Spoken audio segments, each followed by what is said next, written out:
নমস্কার বন্ধুরা, সবাইকে স্বাগতম আমার ইউটিউব চ্যানেলে। আশা করি সবাই ভালোই আছেন। তো আজকের রেসিপি সাবুর খিচুড়ি।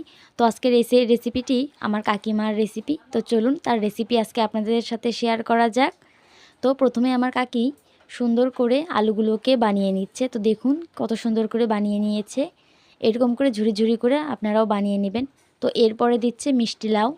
মিষ্টি লাউকেও একইভাবে সুন্দর করে ঝুরি করে নিয়েছে। তো এরপরে টমেটো দিচ্ছে। দেখুন টমেটোকেও একইভাবে ঝুরি করে নিচ্ছে। সাবুর খিচুড়িতে যদি টমেটো দেন খেতে কিন্তু অসাধারণ লাগে। তো এরপরে রয়েছে ক্যাপসিকামকেও একইভাবে ঝুরি করে নিচ্ছে। তো এরপরে রয়েছে কাঁচা লঙ্কাকেও সুন্দর করে মাঝখান দিয়ে ঝুরি করে নিচ্ছে। তো এ পর্যায়ে দেখুন আমরা কত রকমের সবজি এখানে বানিয়ে নিয়েছি। তো 2 ঘন্টা আগে থেকে ভিজিয়ে রেখেছিলাম সাবু, সেই সাবুটাকেও আমরা এখন ছাঁকিয়ে নিচ্ছি। সাবুকে 2 ঘন্টা আগেই ভিজিয়ে রাখবেন, তাহলে কী হবে, সাবু ভালো হবে। তো এই পর্যায়ে এখন আমরা চুলাতে কড়াই তুলে দিয়েছি। কড়াই গরম হলে তাতে তেল দিয়ে দিচ্ছি। তো তেলটাকে ভালো করে গরম করে নিয়ে এরপরে আমরা বানিয়ে রাখা আলুগুলোকে ছেড়ে দেব। সাবুর খিচুড়ি যখনই করবেন তার আগে সবজিগুলোকে ভাজিয়ে নেবেন। তাছাড়া সাবুর সাথে কিন্তু এগুলোকে ভাজতে পারবেন না, গলে যাবে। দেখা যাচ্ছে সাবু হয়ে গেছে, সবজিগুলো সিদ্ধ হয়নি।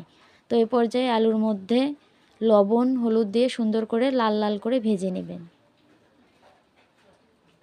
তো এই পর্যায়ে আমার আলু ভাজা হয়ে এসেছে। তো আলুগুলোকে আমি এখন তুলে নেব।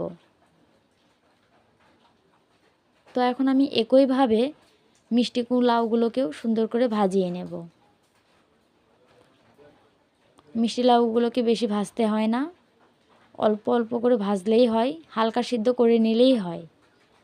তো এই পর্যায়ে এর মধ্যে লবণ পরিমাণ মতো হলুদ দিয়ে লাল লাল করে ভেজে নেব।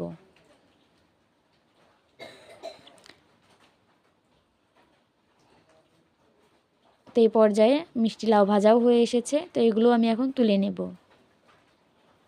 তো এখন একই তেলে জিরা, তেজপাতা, এলাচ, দারচিনি দিয়ে সুন্দর করে লাল লাল করে ভেজে নেব।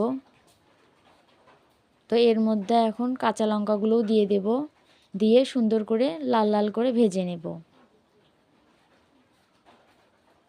তো কাঁচা লঙ্কাগুলো লাল লাল হয়ে আসলে এর মধ্যে আগে থেকে বেনে রাখা ক্যাপসিকামগুলো দিয়ে দেব। তো ক্যাপসিকামগুলোকে সুন্দর করে লাল লাল করে ভেজে নেব। তো লাল লাল ভেজে নেওয়া হয়ে গেলে এখানে টমেটোগুলোও ছেড়ে দেব। তো টমেটো দিয়ে সুন্দর করে কষিয়ে নেব, কিন্তু জল দেবেন না। টমেটো যদি দেন তাহলে জল দিতে হয় না, টমেটোর থেকে এভাবে জল ছাড়বে। তো এইভাবেই কষিয়ে নেবেন। তো এ পর্যায়ে আগে থেকে যে ভেজে রাখা আলু ছিল সেগুলো এর মধ্যে এখন দিয়ে দিবেন, দিয়ে সুন্দর করে আলুর সাথে কষিয়ে নেবেন। তো আলুর সাথে কষিয়ে নেওয়া হয়ে গেলে এখন ভিজিয়ে রাখা যে সাবুগুলো ছিল এগুলো এখন দিয়ে দিবেন।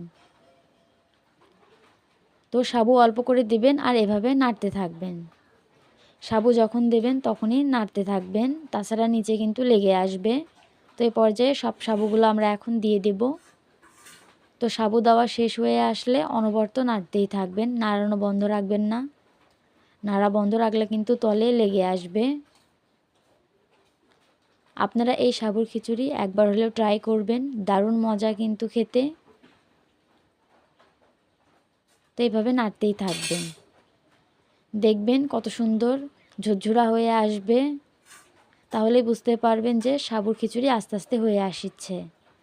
তো এ পর্যায়ে আমরা আগে থেকে যে মিষ্টি লাউগুলো ভেজে রেখেছিলাম সেটাও আমরা এখন সাবুর খিচুড়ির মধ্যে দিয়ে দেব।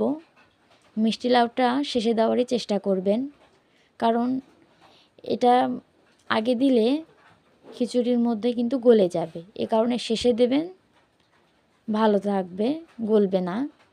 তো এ পর্যায়ে মিষ্টি লাউ দিয়ে আরেকটু নাড়াচাড়া করে নেবেন। তো নাড়াচাড়া করলেই সাবুর খিচুড়ি দেখবেন একদম রেডি। কত সুন্দর ঝুরঝুরা হয়েছে দেখুন, দেখতেও যেমন ভালো, খেতেও তেমন অসাধারণ। একবার হলেও ট্রাই করবেন। তো বন্ধুরা, ভিডিওটি ভালো লাগলে লাইক, কমেন্ট, সাবস্ক্রাইব করে পাশে থাকুন।